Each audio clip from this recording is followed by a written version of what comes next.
ઘણી વખત કોઈ કાર્ય માટે બહુ બધી મહેનત કરી હોય ને છતાંય જોઈતું પરિણામ ન મળે ત્યારે એવું લાગે કે ગોડ ઇઝ ગિવિંગ સિગ્નેચર, કે મારી મરજી વિના કોઈથી તરણું ન તોડાય.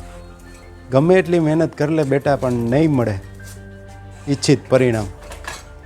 આવું ઘણી વખત તમે ભાઈ અનુભવ કરેલું હશે અને મેં પણ કરેલું જ છે. અને ઘણી વખત કાંઈ પણ એવો પ્રયત્ન પણ ન હોય છતાંય એ જ પાંદડું શાંતિથી બેઠા હોય તો તૂટીને આપણા ખોળામાં આવીને પડે. એ પણ સાબિત એ જ કરે છે કે મારી મરજી વિના કોઈથી તરણું ન તોડાય. અને એની મરજી હોય તો તોડ્યા વગરે હાથમાં આવી જાય. તો શું પ્રયત્ન જ ન કરવો?